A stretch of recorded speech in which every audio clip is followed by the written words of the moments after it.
Parmi un des plus grands maîtres penseurs et théoriciens de ce groupe égaré de cette époque, il y a Sayyid Qutb, qui est à la base un lettré égyptien qui était très ancré sur la littérature arabe, qui a eu une période où il était communiste, trotskiste, puis il a même eu une période où il était mulhid, athée, puis il a joint la confrérie des frères musulmans. Quand il a joint la confrérie des frères musulmans, il a collé son expérience communiste, révolutionnaire, trotskiste à l'islam. Et il a jeté l'opprobre sur l'ensemble de la communauté musulmane et a légiféré les actions violentes dans les pays musulmans.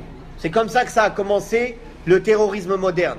Par Sayyid Qutb. Avant, ça n'existait pas. C'est eux qui ont commencé en Égypte à faire des bombes, à jeter de l'acide sur les gens dans les rues, des choses comme ça. Puis, c'est plus tard, beaucoup plus tard, que ça a atteint le monde occidental.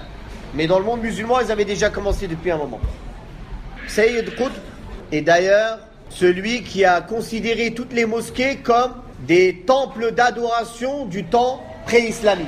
Et il a jugé la communauté dans son ensemble étant sur l'époque pré-islamique. Il a beaucoup de dérives. Il a des dérives dans Soufia, il croit dans Wahdat al-Wujud. Il a des dérives dans sa critique de certains prophètes, comme Moussa alayhi salam, son manque de respect envers les prophètes.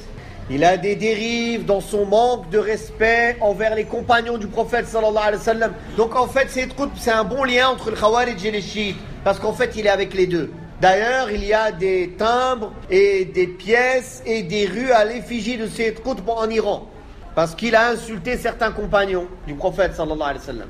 Il est d'ailleurs l'idéologue de tous les groupes tekfiri qui rendent mécréants les musulmans sans droit et les groupes extrémistes que l'on connaît à cette époque. Ils sont tous imprégnés des livres de Sayyid Qutb. Même certains fondateurs d'autres groupes tekfiri, eux-mêmes, ils ont reconnu avoir été les élèves directs ou intermédiaires par intermédiaire de Sayyid Qutb.